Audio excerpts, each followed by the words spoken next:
Perkenalkan, nama saya Siti Amanatun, NIM 1705520228 dari kelas Audit Investigatif S1 Program Studi S1 Akuntansi Universitas Tikuban, Semarang.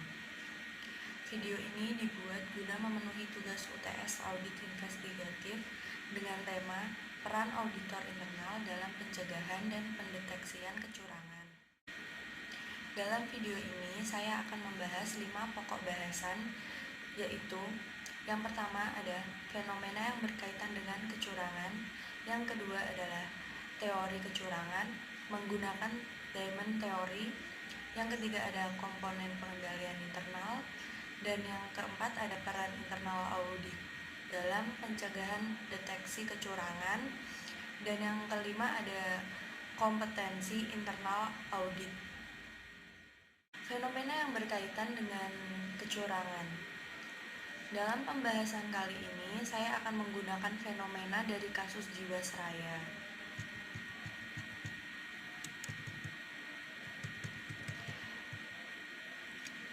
Di sini ada kronologi terjadinya kecurangan.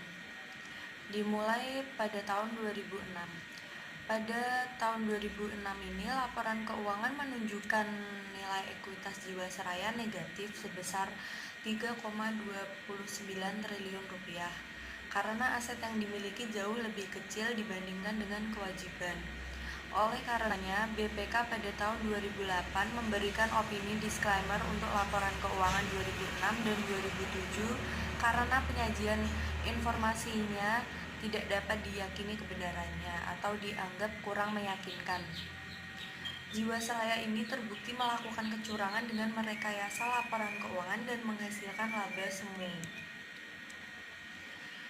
Defisit pada Jiwasraya semakin melebar, dan pada tahun 2009 mulai dilakukannya langkah-langkah penyelamatan jangka pendek atau yang disebut dengan reasuransi. Pada tahun 2011 ini melanjutkan skema reasuransi dan mencatatkan surplus sebesar 1,3 triliun rupiah.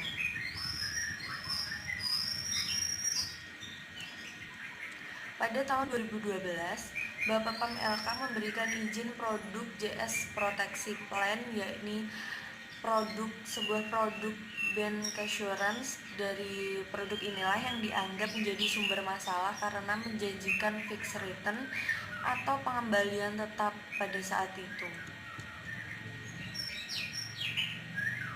Pada tahun 2015, OJK melakukan pemeriksaan langsung terhadap Jiwasraya dengan aspek pemeriksaan investasi dan pertanggungan.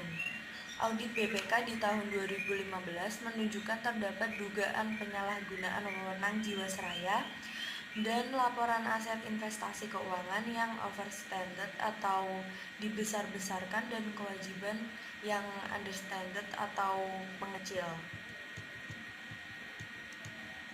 Pada tahun 2017, OJK memberikan sanksi peringatan yang pertama karena Jiwasraya terlambat menyampaikan laporan aktuaris tahun 2017. Laporan keuangan Jiwasraya tahun 2017 masih positif menunjukkan adanya laba, tetapi terdapat kekurangan dalam pencadangan premi. Pada tahun 2018, adanya pergantian direksi Jiwasraya. Setelah itu, direksi baru melaporkan terdapat ketidakberesan laporan keuangan kepada Kementerian BUMN. Hasil audit KAP atas laporan keuangan Jiwasraya pada tahun 2017 antara lain mengoreksi laporan keuangan interim yang semula mencatatkan laba sebesar 2,4 triliun rupiah dan setelah diaudit ini menjadi 428 miliar rupiah. Kemudian Jiwasraya mengumumkan tidak dapat membayar klaim polis Jiwasraya Saving Plan yang jatuh tempo sebesar 802 miliar rupiah. Seminggu kemudian, Menteri Negara BUMN melaporkan dugaan fraud atas pengelolaan investasi Jiwasraya. Berdasarkan laporan audit BPK ini, perusahaan diketahui banyak melakukan investasi pada aset beresiko untuk mengejar imbal hasil yang tinggi, sehingga Jiwasraya dianggap telah mengabaikan prinsip kehati-hatian. Pada tahun 2019, Jiwasraya terlambat menyampaikan laporan keuangan 2018. OJK mengenakan sanksi sesuai dengan ketentuan yang berlaku. OJK mengeluarkan izin pembentukan anak usaha Jiwasraya, yaitu Jiwasraya Putra, yang merupakan salah satu bagian dari rencana penyehatan keuangan yang telah disetujui oleh Kementerian BUMN selaku pemegang saham Jiwasraya. Direktur Utama Jiwasraya mengatakan bahwa Jiwasraya membutuhkan suntikan modal sebesar 32,89 triliun rupiah untuk memenuhi rasio kecukupan modal berbasis risiko atau RBC. Dari fenomena ini dapat disimpulkan bahwa Jiwasraya telah melakukan kecurangan dengan cara melakukan rekayasa laporan keuangan guna mempercantik laporan keuangannya yang telah mengalami kerugian.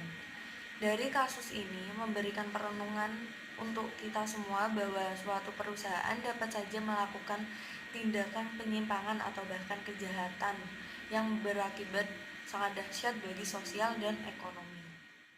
Berikutnya kita mulai pembahasan yang kedua mengenai teori kecurangan dengan menggunakan Diamond Theory. Menurut teman-teman, apa sih itu kecurangan atau fraud? Pasti sebagian dari kita udah mengetahui apa itu kecurangan kan? Oke. Fraud atau kecurangan adalah setiap tindakan ilegal yang ditandai dengan tipu daya, penyembunyian, atau penyelenggaraan kepercayaan. Tindakan ini tidak tergantung pada penerapan ancaman kekerasan atau kekuatan fisik. Penipuan yang dilakukan oleh individu dan organisasi untuk memperoleh uang, kekayaan, atau jasa untuk menghindari pembayaran atau kerugian jasa, atau untuk mengamankan keuangan bisnis pribadi. Jadi, dapat disimpulkan bahwa kecurangan atau fraud itu merupakan tindakan yang dilakukan dengan sengaja untuk menguntungkan satu pihak secara tidak adil dan melanggar hukum yang mengakibatkan kerugian pada pihak lainnya.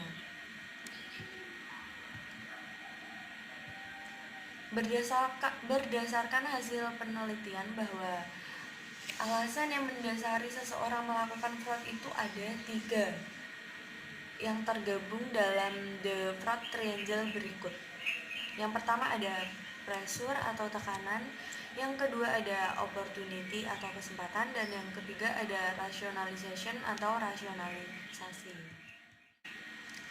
Namun, seiring dengan perkembangan zaman, ditemukan lagi satu faktor yang merupakan alasan seseorang melakukan kecurangan, yaitu capability atau kemampuan. Berikut penjelasannya.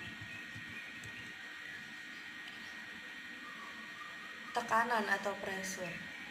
Tekanan adalah sesuatu yang mendorong orang melakukan kecurangan.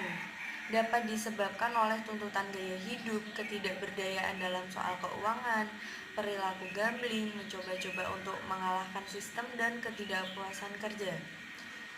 Tekanan ini sesungguhnya mempunyai 2 bentuk, yaitu bentuk nyata atau direct. Ini adalah kondisi di mana kehidupan nyata yang dihadapi oleh pelaku seperti kebiasaan berjudi, kebiasaan party, ataupun persoalan keuangan. Berikutnya adalah bentuk persepsi atau indirect, yang merupakan opini yang dibangun oleh pelaku yang mendorong untuk melakukan kecurangan, seperti executive need atau kebutuhan yang mendesak. Dalam SAS nomor 99, terdapat 4 jenis kondisi umum yang terjadi pada tekanan yang dapat mengakibatkan kecurangan. Kondisi ini adalah financial stability atau stabilitas keuangan. Kedua ada external pressure atau tekanan eksternal atau tekanan yang berasal dari luar. Yang ketiga ada personal financial need atau kebutuhan keuangan pribadi. Dan yang keempat ada financial target atau target keuangan. Berikutnya kesempatan atau opportunity. Kesempatan itu yaitu peluang yang menyebabkan pelaku secara leluasa dapat menjalankan aksinya yang disebabkan oleh pengendalian internal yang lemah, ketidakdisiplinan, kelemahan dalam mengakses informasi, tidak adanya mekanisme audit, dan sikap apatis. Hal yang paling menonjol di sini adalah pengendalian internal. Pengendalian internal yang tidak baik akan memberikan peluang orang untuk melakukan suatu kecurangan. Menurut SAS nomor 99 menyebutkan bahwa peluang yang dapat terjadi atau menimbulkan kecurangan adalah sebagai berikut. Yang pertama ada nature of industry atau sifat dari industri itu sendiri. Dan yang kedua ada ineffective monitoring atau pemantauan yang tidak efektif. Dan yang ketiga ada organizational struktur atau struktur organisasi.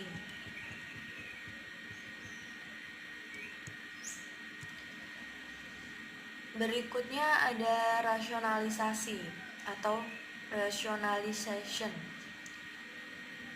Rasionalisasi ini menjadi elemen paling penting dalam terjadinya fraud, di mana pelaku selalu mencari kebenaran atas perbuatannya.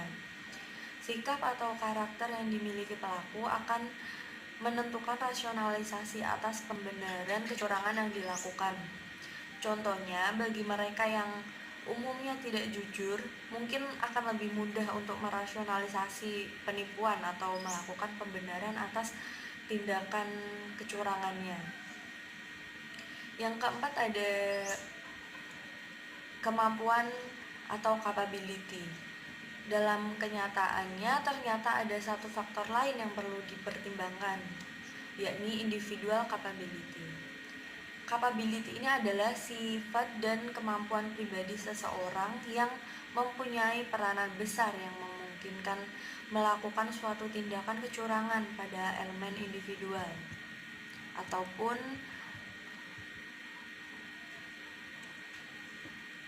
organisasi.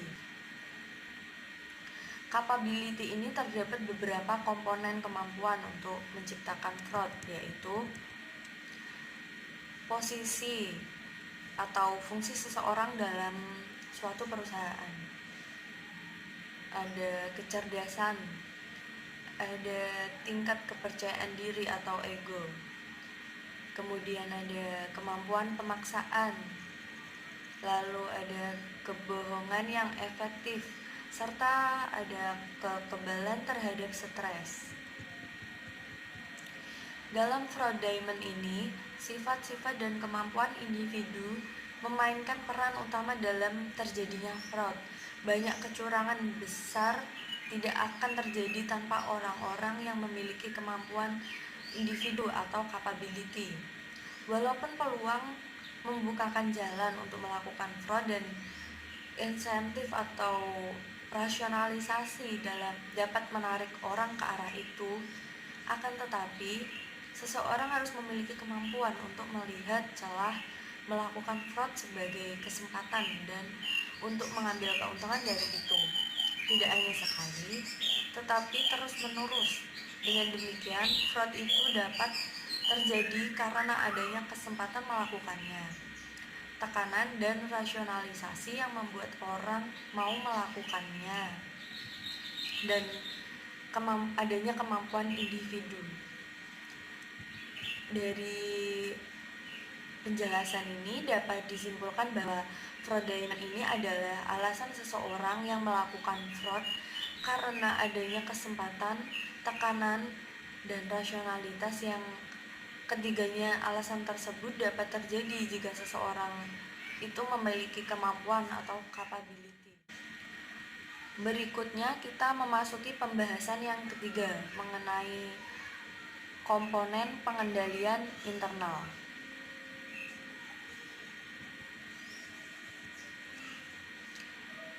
Pengertian dari pengendalian internal itu sendiri didefinisikan sebagai suatu proses di dalam organisasi atau entitas yang dipengaruhi oleh dewan pengawas, manajemen, dan personel lainnya. Dirancang untuk memberikan keyakinan memadai bagi pencapaian tujuan organisasi.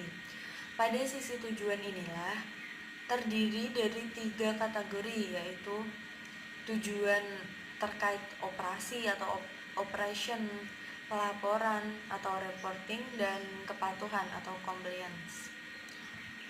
Tujuan yang mengalami perubahan atau tepatnya perluasan lingkup adalah tujuan operasi dan pelaporan.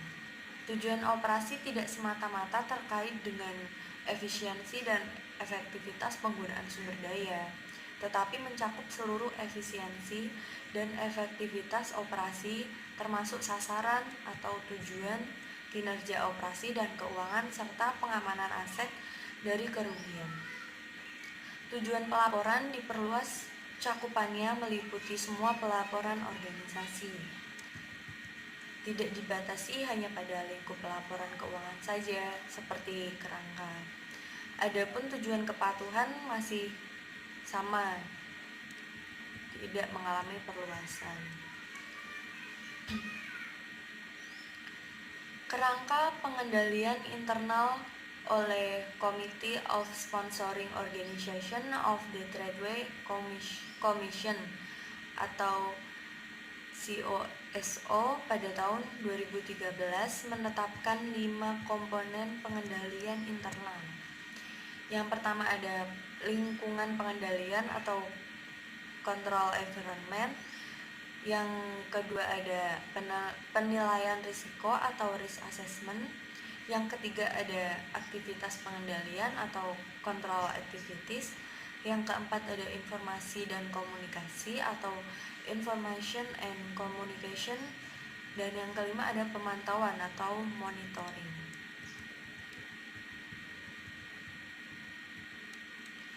Berikutnya penjelasan dari komponen pengendalian internal. Yang pertama ada lingkungan pengendalian atau control environment.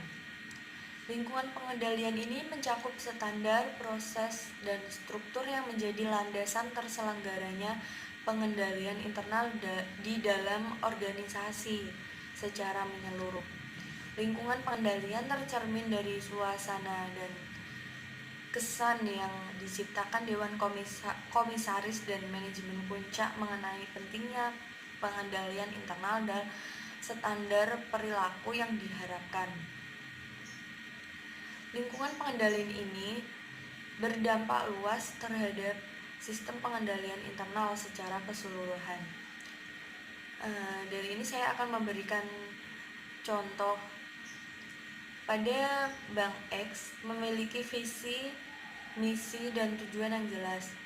Selain itu, terdapat juga kode etik profesional. Ada pula aturan tertulis bahwa tidak ada toleransi untuk kecurangan. Pada Bank X juga dilakukan pemisahan tugas dan wewenang untuk masing-masing bagiannya.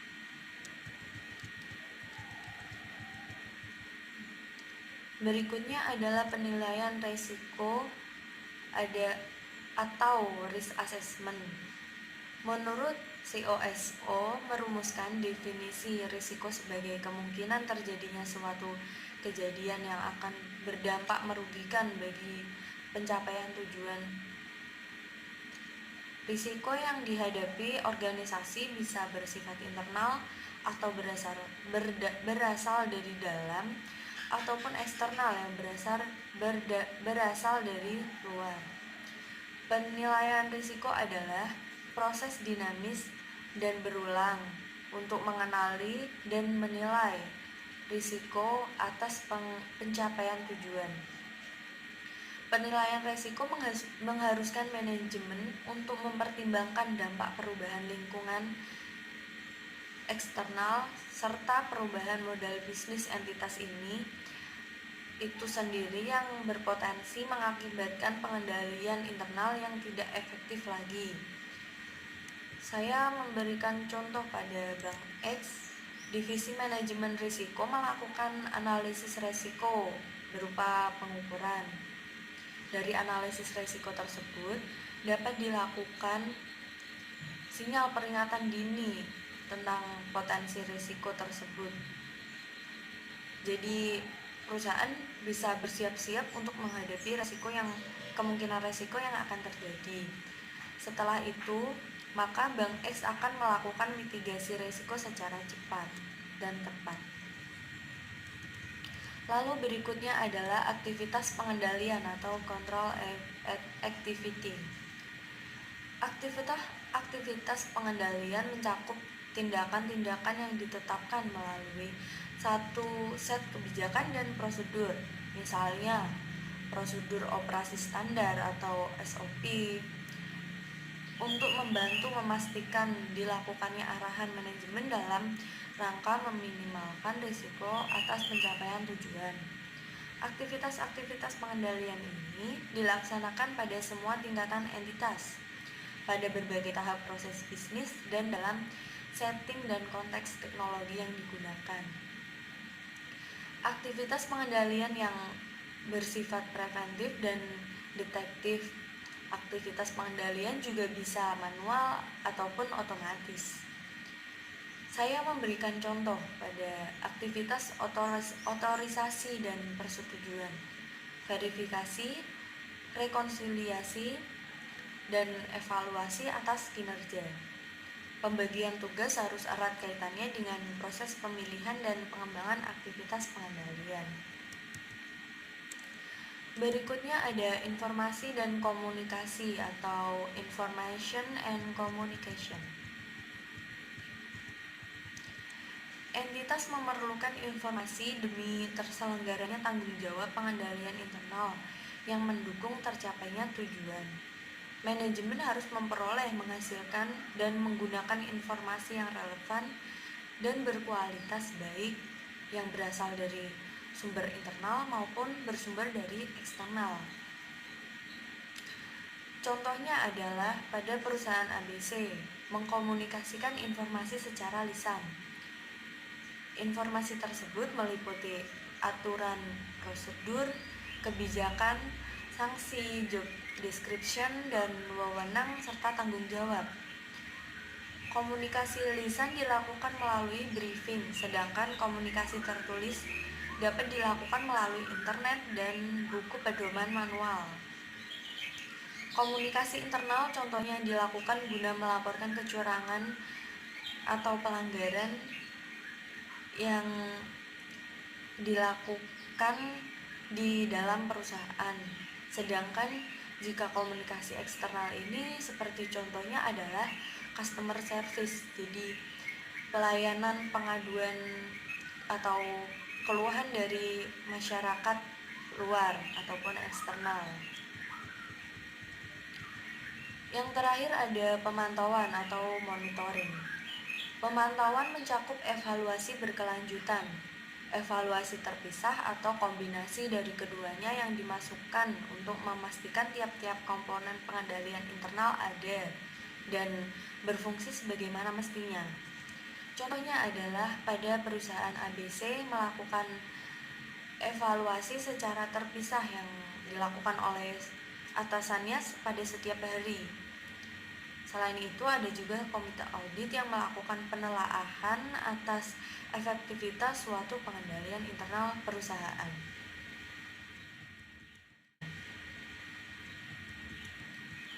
Berikutnya adalah pembahasan keempat, yaitu pembahasan tentang peran auditor internal dalam mendeteksi dan mencegah terjadinya kecurangan. Mungkin tidak ada yang dapat mencegah semua tindakan kecurangan ya, apalagi jika sudah melibatkan kolusi antar karyawan. Namun ada beberapa hal yang hendaknya diperhatikan oleh perusahaan, yaitu adalah pertama, untuk mengamankan aset perusahaan. Sebaiknya diadakan program pelatihan untuk mendidik karyawan tentang pencegahan kecurangan dalam wilayah tanggung jawabnya dan mengevaluasi pengendalian internal secara teratur untuk menilai keefektifannya. Yang kedua, ada melakukan pemisahan tugas sebagai bagian terpenting dalam pengendalian internal, yakni dengan memisahkan fungsi pencatatan, fungsi pelaksanaan, dan fungsi penyimpanan.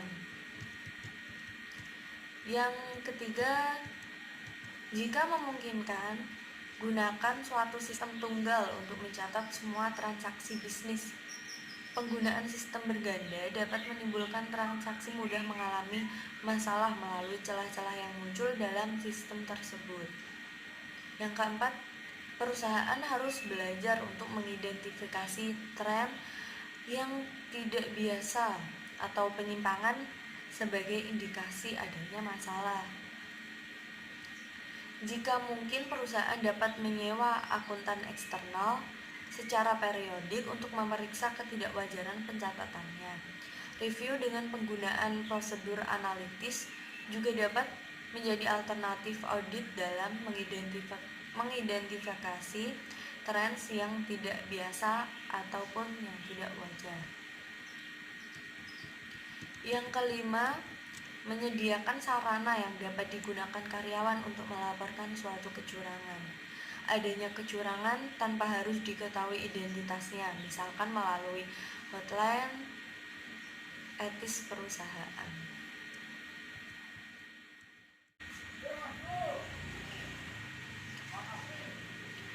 Peran utama dari internal auditor sesuai dengan fungsinya adalah mencegah kecurangan, berupaya untuk menghilangkan atau meminimalisir sebab-sebab timbulnya kecurangan tersebut. Karena pencegahan terhadap kecurangan akan terjadi, suatu perbuatan curang akan lebih mudah dideteksi daripada mengatasi bila telah terjadi kecurangan tersebut. Untuk hal tersebut, kecurangan yang mungkin terjadi harus dicegah, antara lainnya dengan cara-cara berikut ini. Yang pertama, membangun struktur pengendalian internal yang baik. Dengan semakin berkembangnya suatu perusahaan, maka tugas manajemen untuk mengendalikan jalannya perusahaan akan semakin berat.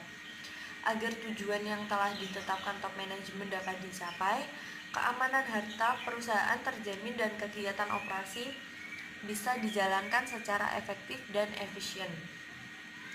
Manajemen perlu mengadakan struktur pengendalian intern yang baik dan efektif untuk mencegah kecurangan. Seperti yang sudah saya jelaskan di pembahasan sebelumnya mengenai pengendalian internal yang baik. Kedua, mengefektifkan aktivitas pengendalian. Di dalamnya meliputi hal berikut ini. Review kinerja. Aktivitas pengendalian ini mencakup review atas kinerja sesungguhnya dibandingkan dengan anggaran, perakiraan, ataupun kinerja periode sebelumnya. Menghubungkan satu rangkaian data yang berbeda operasi atau keuangan satu sama lainnya, bersama dengan analisis atas hubungan dan tindakan penyelidikan dan perbaikan. Dan review atas kinerja fungsional atau aktivitas seseorang manajer. Berikutnya ada pengolahan informasi.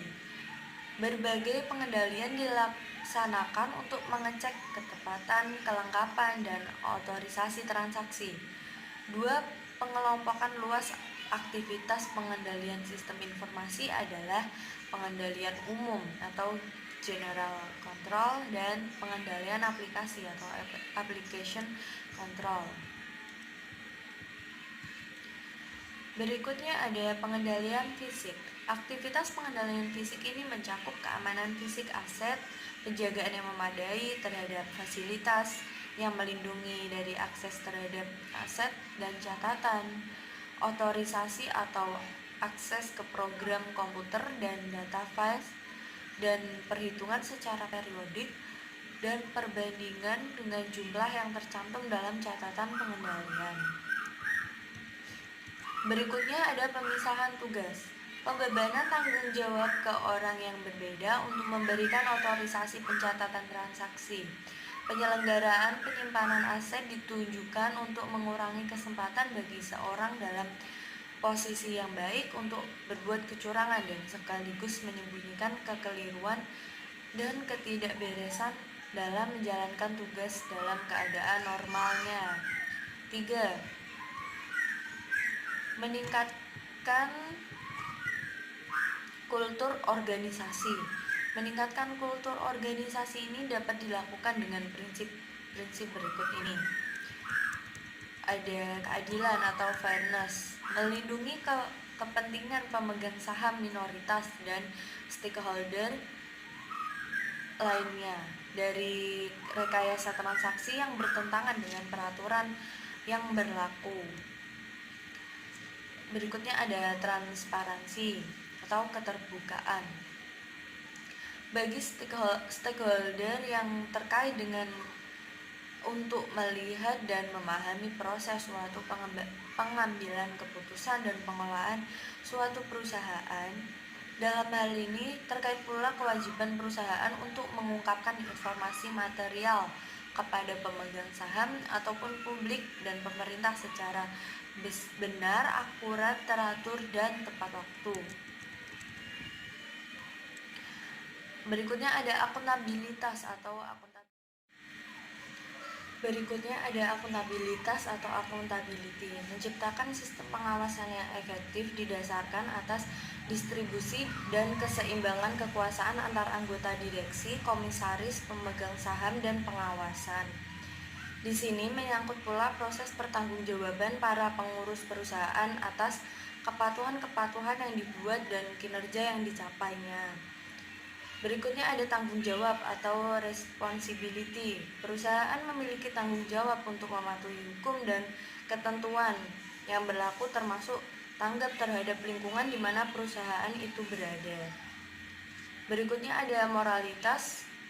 Manajemen dan seluruh individu dalam perusahaan wajib menjunjung tinggi moralitas. Di dalam prinsip ini terkadang unsur-unsur kejujuran, kepekaan sosial, dan tanggung jawab individu didapatkan. Berikutnya ada kehandalan.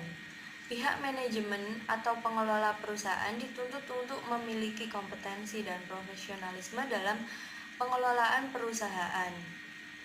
Lalu ada komitmen.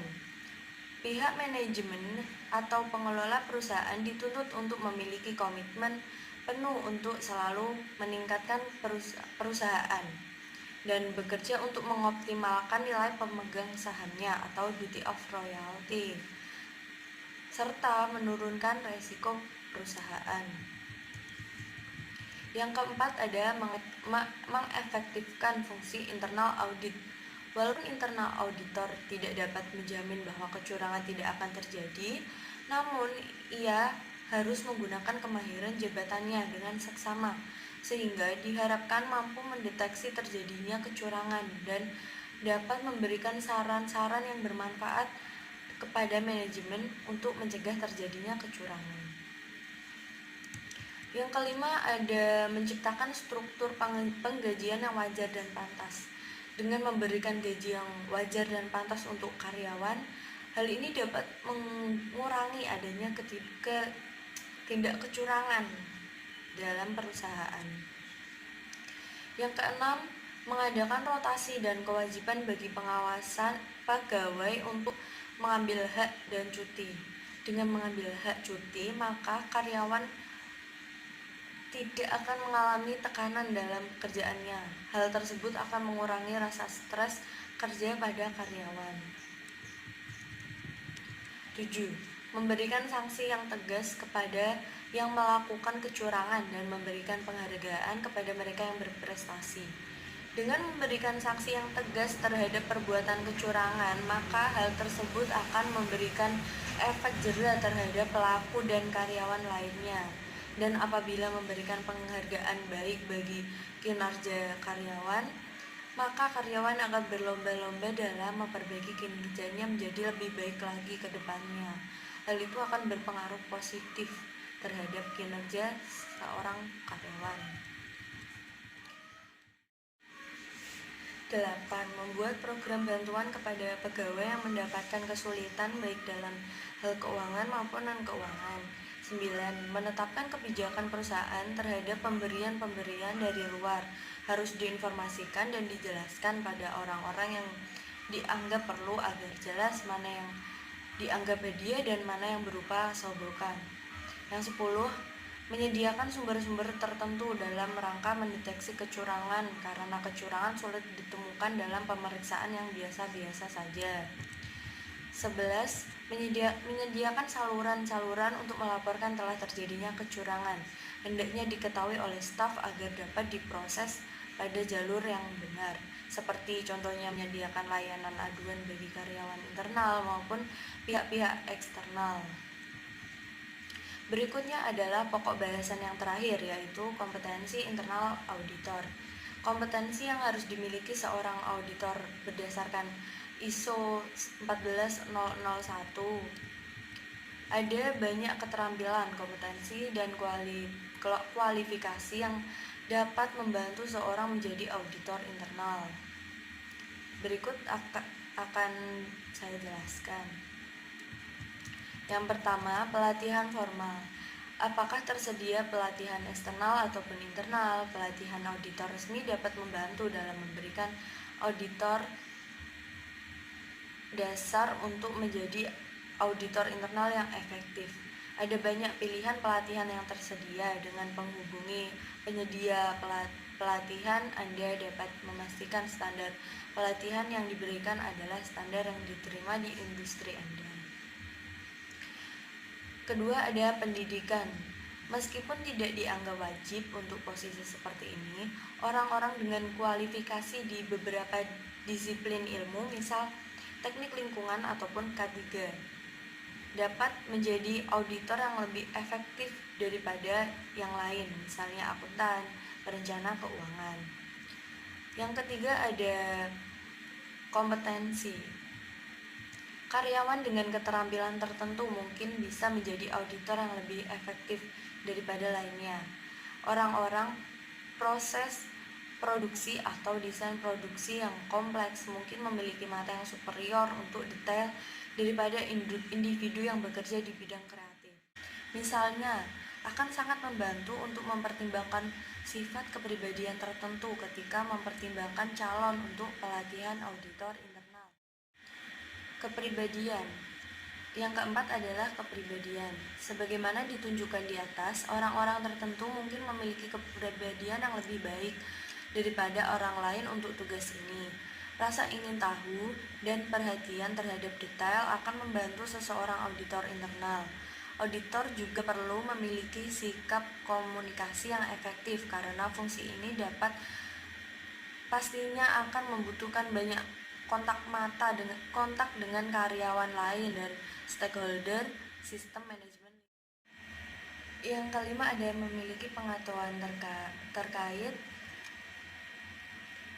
auditor ini harus memiliki pengetahuan terkait tentang ISO 14001 juga merupakan hal yang sangat penting. Hal ini dibutuhkan dalam memastikan bahwa SML Anda telah memenuhi semua kepatuhan legislatif atau standar ISO 14001. Yang terakhir ada pengalaman. Cukup beralasan untuk mengatakan bahwa pengalaman dalam fungsi audit internal, proses perusahaan secara umum, dan unsur-unsur yang serupa dalam peran sebelumnya dapat membantu auditor menjadi lebih efisien. Seseorang karyawan yang berpengalaman akan cenderung memiliki keunggulan atas kinerjanya daripada karyawan baru ketika menganalisis isu-isu penting untuk pemeriksaan di audit internal. Sekian dari bahasan materi yang saya sampaikan tentang peran auditor internal dalam pencegahan dan pendeteksian kecurangan. Terima kasih untuk teman-teman, dan maaf jika terdapat kesalahan dan kekurangan dalam penyampaian materi yang saya berikan. Terima kasih. Sampai jumpa.